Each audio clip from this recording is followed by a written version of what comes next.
All right, so we are through to the final of the Europa League for the third time in about 5 or 6 years, or how many years now?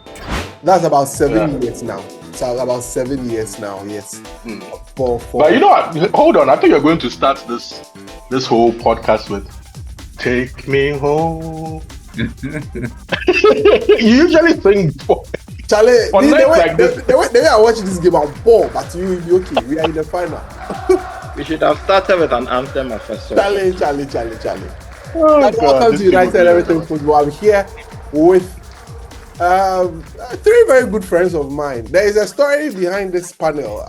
I'll try and share it before we move on. So when we go for a break, I would make Roxanne insert a video of some recording we did during the COVID era.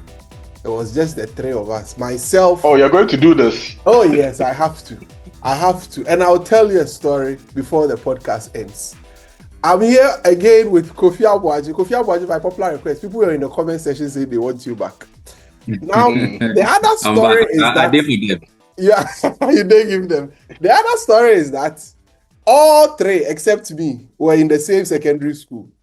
And 2 of them were mates, and their senior is here.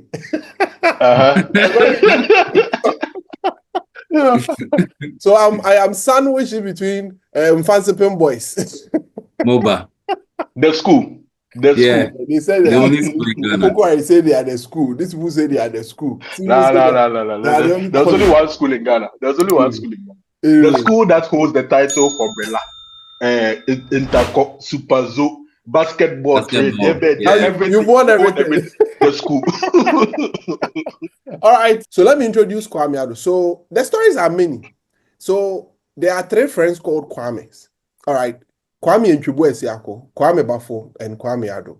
For the first time in so many years, Kwame Ado, it's been long overdue. Kwame Ado is on the podcast with us. Kwame Ado,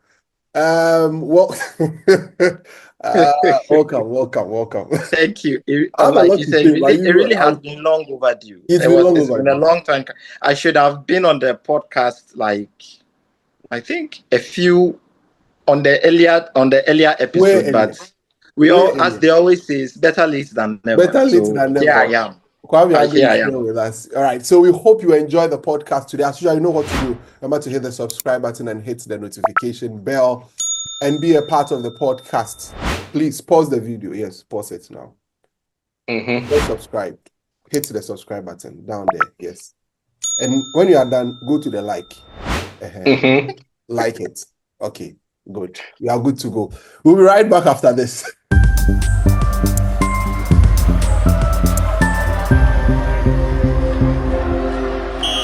Welcome to the last part of our podcast, which is the quiz round. The ever-famous quiz round, the ever-anticipated quiz round. Today we have just a buzzer-beater round, where a question will be read out and then a quick answer will be expected from any of our 2 guests. At any point of the question, it's a series of clues by which point an answer can be given. And by any point, I mean that an answer can be given. So can we start, gentlemen? Sure. Yeah. All right, so the first clue is I was born in 1968. Move on. Yes. My career path has taken me through France, Italy, England, and Saudi Arabia. Move on. I have won the Champions League twice with 2 different clubs, having scored in a final in one of these competitions. Zinedine Zidane? No, it's not him. Sorry. It's not him. Yeah, go on. Yeah, go on. I'm of African descent. Marcel Desailly.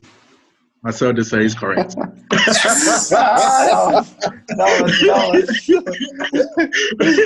Congratulations, Kwame Bafo. That was good. The last clue would have been I was captain of my English club, the English club I played for. So who am I?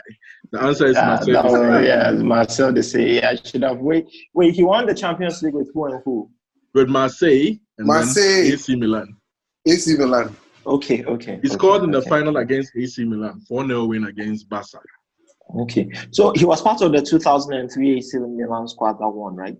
Not 2000. No, that was in 1994 or something. I'm not too sure. Okay. Right after Marseille won it, they played against Barcelona in the final. I think the following season, where Barca had Stoichkov and Mario and Cruyff and all those players. Sure. 4-0 win, emphatic. All right, so guys, thank you for sharing the podcast with me today, and hopefully United wins this weekend again. I had my revenge. Yeah. I forgot. This is Kwame Bafo's revenge. Congratulations, Kwame Bafo. I didn't even congratulate you. I'm so satisfied. I'm so satisfied. That was a good one. That was good. Congratulations. All right, thank you very much, and welcome back to United and Everything Football Podcast. So we are here to talk about the game against Athletic Bilbao. I'm wondering where I should take the conversation from, but let me pick initial thoughts from the guys.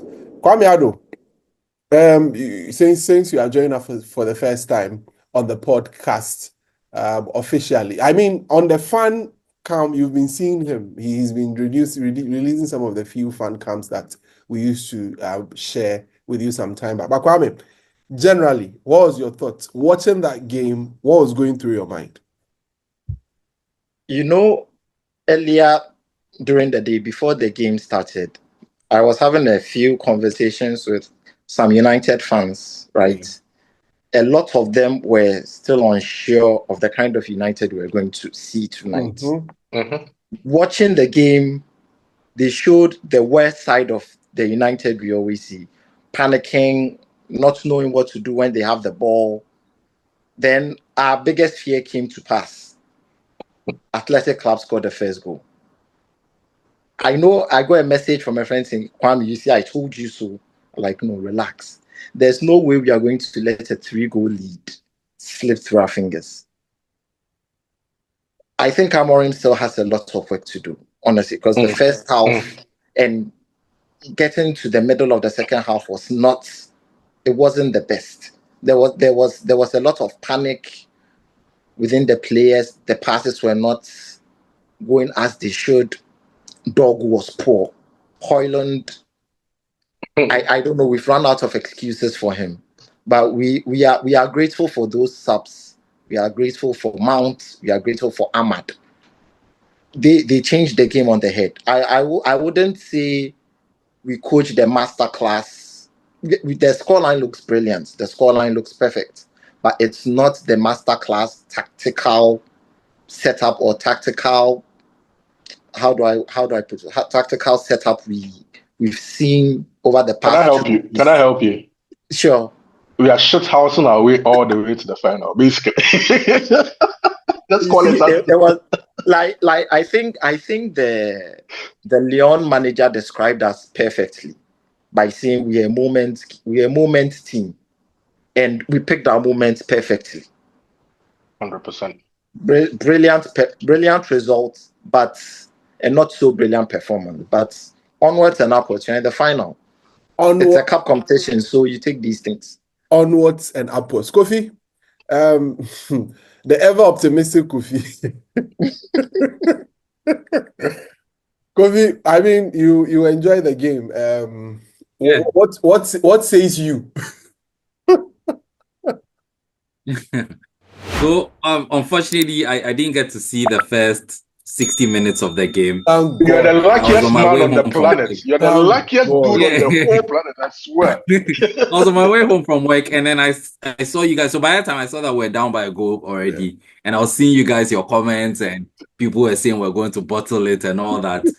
Then I get home, and I think just about when I got home, then the equalizer came in. Yeah. Then after that, it was 2-1, 3-1, 4-1.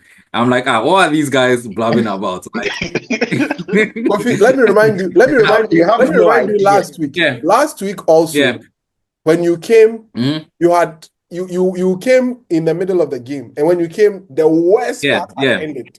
And when you came, already happened. Started scoring 3 goals. Yeah. Yeah. So I don't know. I think probably the final. I need to miss the beginning bit. The first half. Start watching from the second half.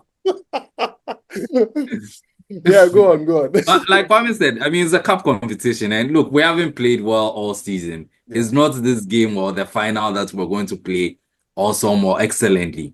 We all admit that there are a few, or in fact, a lot of structural problems with the team. Things we're not gelling, the automatisms, patterns, everything's not there. But it's a cup competition. We take the games as they come by. And in the end, we've qualified comfortably 7-1. I mean, for me, at no point in time was I scared that we're going to let go of a 3-0 lead at home. I knew that worst case scenario was going to be a draw. Eventually, we qualified 7-1, handsome win, and we're in the final. I think that's what's most important. As for the style of play and all that, I think it would all come next season. Even in the final, I don't think it would be anything superb. But eventually, the guys who got us through would take us through again. So Casemiro, like we said the last time, his experience has really gotten us over the line, and he showed it again today. Seems like Mason Mount is coming at the right time. Ahmad too was excellent. Lenny Yoro was superb today. I remember at a point in time, Kwame said that let's go as far as we can in the competition to buy time for the guys who were injured to come back and see if they can help us get over the line. And that's exactly what we do now. So I was in no doubt that we're qualifying. Anyway, anyhow, we're going to make the final. And yeah, we're winning the cup. We're playing Champions League next season. Kofi, don't you just love his optimism? Don't you just love it?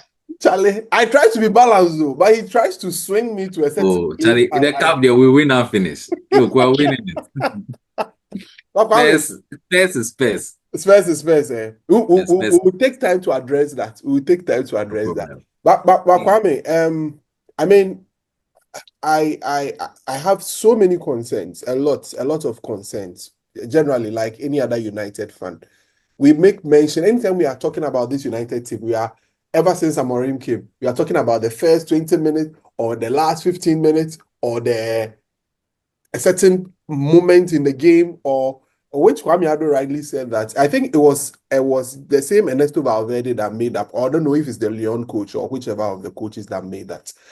But Kwame, the concerns are too many. Is it nerves? Is it bad coaching? Is it poor player quality? What is the problem? Why do you keep asking the same question and so that we give the same answer? It's a combination of both. Like, no, listen, the thing is with you, the problem is with you, you just can't seem to comprehend why the same thing keeps happening over and over. That's how come you keep asking the same question, which has the same answer. The team isn't good enough. The coaching hasn't been good enough. It's both. It's not either or. That's the thing about us football fans. We're always trying to look for it should be this and it cannot be this. Everything is not good. We started off in the worst possible way, and nothing could halt what was happening. We're just like, at the point in time in the first half, I said in the WhatsApp group, it's almost like we are waiting to concede before we react to it. That's what Manchester United was basically just waiting for. Just sitting back, not being able to play out of the back easily. It's almost like as if we don't know each other. We are struggling to find each other. Everybody's tentative. Everybody's taking more seconds to do anything. And on the ball, players don't show enough quality. So it's a combination of both. You don't worry your head over is it this or is it that. It's everything. Everything's not right now. But at this stage of the season, that's not what we should be caring about. It's just down to one game now. Yeah. I just want to start off from where Kofi Abuaji left off. Like, I did say that we had to buy our team enough time for certain players to come back to help us over the line. So I'm just going to start my analysis from the 62nd minute. I don't care about the rest of the game because up until then, we were just absolutely horrible, like lambs to the slaughter. But the changes changed the football game. Correct. I'm hoping that Garnacho has played himself out of the starting 11 for the final. There is no way he should be starting that final ahead of Amad Diallo if Amad Diallo is fit. Mason Mount, this has been long overdue. He owes us. See, we paid a lot of money for that guy. A lot of money. And tonight, he scored his first goals at Old Trafford. Many people didn't even know that. Like, he's never scored at Old Trafford. Yeah, for Man United. He hasn't scored goals for Man United at Old. Do you know how many goals he's even scored for Man United? I think like 2 or 3. That two. And they were today. Brentford, up until today. Yeah, that's two prior to today, yeah. Exactly. So even aside the Brentford goals, he's not scored any official goals for Manchester United. And then he pops up in our biggest game of the season and literally just rescues the season for us. Half his transfer fee has been paid in my eyes. In my eyes, that's how I see it. Because if he doesn't score that goal and Bilbao gets the second goal, trust me, this United team would crumble. That was my fear. Like, if they get the second goal ahead of us. Because, Kofi, if you go back to watch the first 60 minutes, it's the worst football we've played all season. I'm not even exaggerating. Seriously clueless. Like, we had no idea what we're doing. But the subs changed that. The Burette, the goal, the kind of... I've seen Mason Mount do this for Chelsea a few times, where he gets the ball at the edge of the box without looking at the goal. Back heels. It's a trademark finish. That's the word I'm looking for. Trademark Mason Mount finish. He doesn't even look at the goal. He just knows where the goal is. That's what we paid for, but we've not seen it. I hope, because I know he's not going anywhere. Amorim has been singing his praises ever since he walked through the door. I hope he stays fit and proves his worth, because there's a player in there. You can't tell me that the Mason Mount that we saw at Chelsea a couple of seasons ago has just suddenly disappeared. But he's just had this. There is no flow. It's always like he comes in, is injured, and he goes, comes in. Stop, start. Exactly. Yeah. We need him to stay fit, because technically he's one of the good technical experienced players in the team. Our forward line in particular lacks a lot of quality and people like that. So if he can stay fit, at least he can help. I know we need more than that. We need more than a Mason Mount. We need far more. We need far better players like the likes of Højlund and co. But we can start from there. Amad Diallo was heavily influential also on the other side. But one player who was on the pitch, who was complementing their efforts, was Leny Yoro. We can't go without talking about how he just decided to drive us to those goals. Because the 5 minutes even leading up to that goal, he was the one who was taking the ball from defense and just foraging up front every single time. Getting into the box, playing 1-2, doing whatever. So it was no surprise he was involved in the first. Got involved in the second, that led to the free kick. Bruno Fernandes finally puts in the ball, and Casemiro, one of our experienced players, decides that, you know what, we're getting to the final no matter what. Leny Yoro again gets involved in the third goal, foraging forward. Like, it was just Leny Yoro was all over it. That's what we paid the money for. That's what we paid for. He has such a bright future, yeah? The team looks so dysfunctional now that certain elements are not as appreciated. A few elements, to be honest, are not as appreciated. But you can see that there was a coming of age of Leny Yoro. You can actually see it. Second half of the season, ever since he got into the team, started playing consistently without any injuries. He has just ever since come out, embarrassed him. He's not looked back. He's not looked back at all. It's almost like as if that was like his. That was a Premier League baptism. Yeah, exactly. And he's just gone from strength to strength. And a finish for Mason Mount to sort of put the icing on the cake in the injury time. It reminds me of Scott McTominay's finish against City just before we went to COVID. You remember? Long range finish. I remember. I think under Oli, right? Yeah. We won 2-0. Was under Oli? It was under Oli. Oli just before COVID. COVID, the lockdown. Yeah, that was it. Yeah. He deserves that. Like, he deserves that. That's almost like his coming of age as a Manchester United player moment for me. Like, finally, I'm here. Arrived moment. Finally, I'm here. And we're into a final. It's 7-1. I'm sitting here asking myself that if you hadn't watched the game, like Kofi Abuaji hadn't watched the 60 minutes, let's just say you hadn't even watched 90 minutes and you came to the end of the time and said, Manchester United won 7-1 against Athletic Club Bilbao. Must have been an easy game. You don't even know half of it. Trust me, you don't even know half of it. But we've gotten through the time. The best Manchester United teams couldn't even beat this Bilbao side. But some way, somehow, the worst Manchester United team has taken Bilbao to the cleaners. Don't ask me how it happened. We all watched how it happened. But we're in the final. And the final, it's a one-off game. Anything can happen. Me, I'm relying on football heritage. I'm not going to say we are better than Spurs. See, Angie has been lashing us since the beginning of time. Last 5 games, we've not even beaten him before. We've not beaten Angie before, ever. Last 5 games, I think they've won 3. Just one draw. That's just about one draw. 4 losses, actually. Yes. This season, Amorim has already lost to him twice. But football heritage is a thing. Yeah. It's almost like going to a final with Real Madrid. No matter how good you are, some way, somehow, you'll find a way to win. It's the same reason. It's for the same reason I know some way, somehow, we'll find a way of winning that final. We'll talk about that. But I want us to focus on something. I mean, prior to getting to the final, what should be the attitude of this team? I mean, the league, there's absolutely nothing we are doing.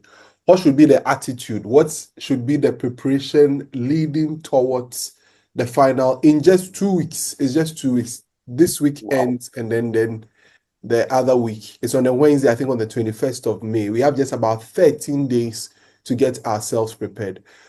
Kwame Ado, I'll start with you. What should be the thinking about, if you are Amorim, I mean, in terms of player management, in terms of preparation, etc., etc., what should be the thinking? Okay, I think first off, we should be managing some minutes of some players. We are getting to the tail end of the season. There's really nothing to fight for in the league anymore. We should be resting players, key players. Bruno, for once, he's the first example. Rest him. Rest the. You know, they say they have this data where some players are in the red zone. Bring all of them back into a more comfortable zone. Try out French players. Let some people fight for a place in the team. Also, I think the biggest problem of this team is not just down to tactics, but the mentality. I don't know how he's going to do that, but there should be a strong build in the mentality of the boys in the next 13 days. Because 13 days is just it's less than 2 weeks. Yeah. And anything is possible. But then again, the mentality of the boys should be top notch. It's a final, and our season rests on this final. So I think the mentality of the players, along with their fitness, should be gradually managed and built up to the big day. All right, so Kwame thinks that first manage the physicality or the physical health of the players, and then the mental health of the players, their mentality, ensuring that they are doing. It brings me back to what Erik ten Hag did. I mean, there's a story of how they eventually prepared for that final against Manchester City, the kind of motivation, the kind of and prior to that game, after the game, I listened to Diogo Dalot speak to the BBC, and he said when you entered the dressing room, you could feel it. Like you could feel a certain aura, you could feel a certain thing that we're going to do something out of this game. And that is very, very key for players of Manchester United. So Kofi, let me come to you. In your mind, also the same angle. What do you think we should be doing? Well, I perfectly agree with what Kwame said. At this point in time, we have 4 games to end the season. Out of those 4 games, it's just one game that's the most important. That is the game against Spurs in 2 weeks' time. So, for players who seem to be at risk of getting injured, I think that we should reduce their minutes. So Bruno, Mazraoui, Maguire, we should reduce their minutes. However, we still need to keep a certain level of match fitness. Remember that Spurs is a Premiership team. So playing against West Ham, playing against Chelsea, those games can actually be used as preparation. Interestingly, they are all London clubs. Those games can actually be used as preparation for the final. So in as much as I'd like that we rest some key players, I think that we should use those 2 games as preparatory games for the finals. Try out a few things and let's see how it goes. But all in all, so players like Bruno, Ahmad, Mount, these are key players whose minutes would have to manage. But then let's treat those games as finals before the final. Let's use those games as preparations for the final against Spurs in 2 weeks' time. So let's treat that as finals before final. So we need to prepare that. Kwame, I'll pick your thoughts on that particular situation as well. I don't know if you have anything different to add up to what our friends have shared with us. The lineup we saw today should not be the lineup that should start the final. Perfectly in agree. No way. Not even close. Yeah. Starting with the back line, Victor Lindelof and Harry Maguire should not be starting in the back line together. The key word here is together. Yeah. These 2 players, if you are being honest, but for Maguire's resurgence, I don't think they should even be at Manchester United. Yeah. Both of them, not even just, let's be honest, let's call it spade a spade. Yeah. Maguire has been able to go through the mill and turn his career around. But if we are being honest, if we want to get to where we want to get to, these are the centre backs who should be playing for Manchester United. But if we're going to keep one, it should be Maguire. But that final, both of them should not be starting that game. So the return of certain players, Matthijs de Ligt, crucial. He has to be fit some way, somehow to start the final. I don't want to see Patrick Dogu start at left wing back.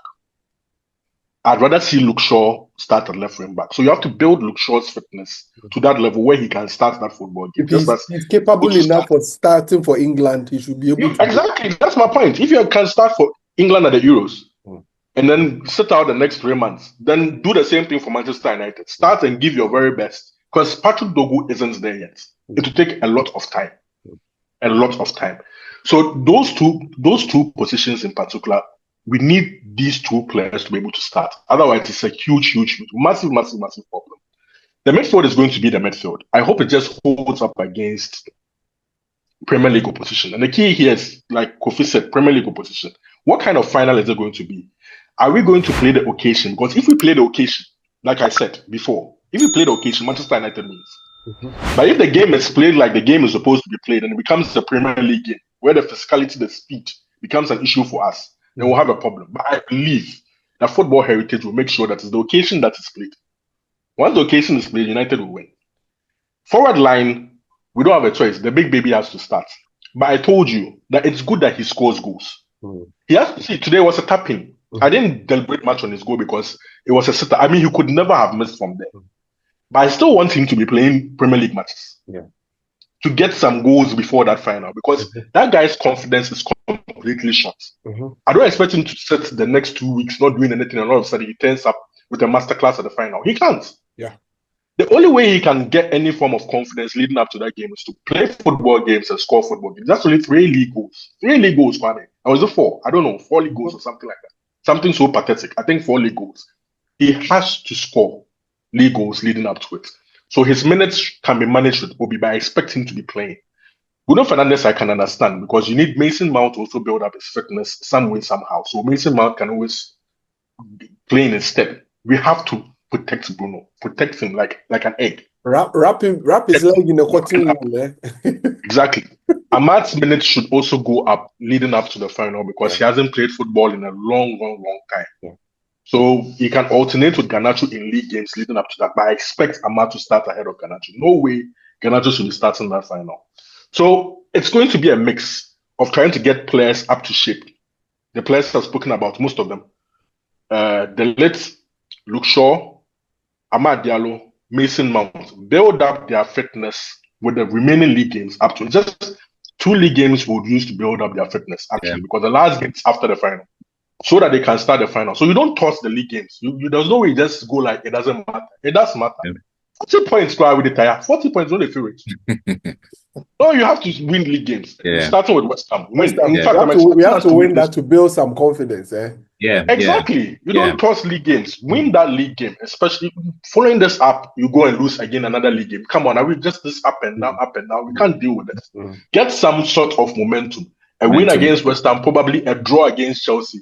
Leading up to the final. Then you just end the season at Aston Villa in party mode with the trophy. That's just about it. Well, we'll see how that pans out. We'll see how it goes. Just a short word on Kwame has introduced the West Ham game, and just a short preview on that, guys. In a minute or two, before I get to, I have a riddle for the two of you to solve, and the story to tell. Yes, with the video. And the story to tell. just 1 minute against West Ham. How do we approach it? Then I'll get to my story. Let me start with Kwame. Okay, so the West Ham game, I feel. Kwame has said a lot, but I feel there are 2 sides. Some players have to build confidence. That's an underlying factor. Højlund is one. Garnacho is one. Mason Mount is one. Those 3, I think those 3 should start against West Ham. It's at home, right? So they should be able to draw some energy from the fans and build some confidence. Also, I expect us to. I don't expect us to win comfortably, but I expect us to win. Put in a fight. Let the fans believe. Give the fans a sense of belief for the next 13 days that this team is ready to go down to the very end, to fight till their last day of the season. Then let's take it from there. So I think the West Ham game should be approached with all seriousness. Build some confidence with some players. Hopefully they score a few goals and we see what happens after West Ham. We'll see what happens. Kofi, I wish I could give you time to do that, but I just checked my clock and we have just some time. So Kwame, no problem. We'll take that. So I have a riddle for you guys to solve. A very interesting riddle. So I'll go ahead. Kwame Ado and Kofi, please listen to me very well. We'll see who gets it. You are old timers. You've been supporting United for a very long time. So the first clue. So I'm going to give 1, 2, 3, 5 clues, just like we do in the NSMQ. So be quick about it. I joined United from Norwich in 1987. That's the first clue. Wow. Okay, second clue. Following the lifting of the 5-year ban on English clubs from European competition because of the Heysel Stadium disaster in 1985, I was part of the United team that won the Cup Winners' Cup in 1991 against Barcelona. I scored 19 times in all competition that season, including 11 penalties. Steve Bruce. that was quick. my mind was on Brian Robson or someone like that. Oh wow! On the second clue. You can read the rest of the clues just for. Let me read the rest of the clues. Read the rest. In the 1992-1993, I helped United win its inaugural Premier League title by scoring 2 league. I would have gotten it from there. That was there. But I think the penalties gave it out. So he was a defender and didn't tend to score much. He was scoring a lot of it. I scored 8 goals in all competition that year. I left United in 1996 for Birmingham City. Since retiring, I've coached teams like Sunderland, Newcastle, Wigan, and West Brom. I was captain of United in 1992-1993 and jointly lifted United's first league title since 1967 with Brian Robson. Who am I? And honestly, my mind went on Brian Robson. So he had the goals, and then he was thinking. Well, better luck next time. That was fun. That was actual fun. So we'll continue the riddles in this month of May, where we've declared it's the month for the fans, all of you that have been watching us. So please, if you want to be a part of the podcast, you know what to do. Just leave the comment in the comment section that you want to be a part. I will contact you, or if you know our email, Roxanne, please put the email address on the screen so that people can contact us. Contact us via email, and then we will arrange, because we can take 2 at a time. Some of you would arrange, and then by the end of the month, you all have your say here on United and everything, because we appreciate all of you a lot. I'm going to end with a story. So, Kwame Ado and Kofi Aboagye were classmates, or schoolmates, sorry. I don't know if they were classmates, schoolmates. Yeah, schoolmates, yeah. Schoolmates. And their senior is the one who is here. The man in the phone. And Kwame Ado was an entertainment prefect. So we became That's friends. too much history. That's too much information. I ended there. So they said too much history. But I just want to know, these are very good friends of ours. That we are happy to have them on the podcast with us. Kwame Ado, thank you so much for joining us.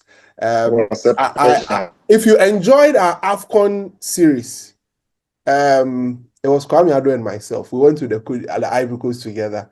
He was my able cameraman. Because my phone was that bad, I couldn't shoot anything. We had to use Kwame Ado's camera to do everything. That was it. So thank you very much. So much. Kwame, is it not interesting that without any plan, we all seem to be wearing different versions of the Man United? Oh yeah. Kwame, I was initially wearing what you're wearing, Big Kwame. Yeah. Then I changed. I don't know why. I thought so. and it turns out that we're all wearing different years of the Man United jersey. I wore this on purpose. I mean, because it's 1992. Oldest timer. Yeah. 1992. Kwame Ado is wearing the. I was trying to see I was trying to get the one we wore for the Europa League final in 2016 under Ole. Oh yeah. Under Mourinho. But I okay. This is the one we wore and lost in the final under Ole. The one you I hate against you. Villarreal. I hate you. So you know what you guys are doing? You wore the years in succession. So the one Kwame is wearing the one before that in that final, and after that season, we wore the one you are wearing. Kofi Amwadu is wearing. And after that season, we wore what Kwame Ado is wearing. Kwame is wearing. I decided to be an outlier to go to 1992. The reason why none of us is wearing a recent one is we're just pissed off. I know, right? So we don't buy. Everybody's afraid to update. I can look at a thing in Megastore and go like nonsense. This is about this guy to play shit. And on that note, I want to give a shout out to Atik. Atik got me the latest one. So Atik, shout out to you. Thank you very much for sorting me with the latest United kits right from the Megastore. I really appreciate it. All right, guys. It's been fun. I mean, catching up with you guys, it's been awesome. Thank you so much for being a part of the podcast. We hope all of you. It's easier when we win. It's easier when we win. Yeah. All smiles. All smiles, you know. Now we are in the final against Tottenham Hotspur. We are preparing something for you. Every final we do something. We are preparing it at the right time. We will unveil it here on United and Everything Football. My name is Kwame. I was here with Kwame and Kofi. We'll see you on the next one. The 4 kids. The 4 kids. Have a great time. Bye-bye.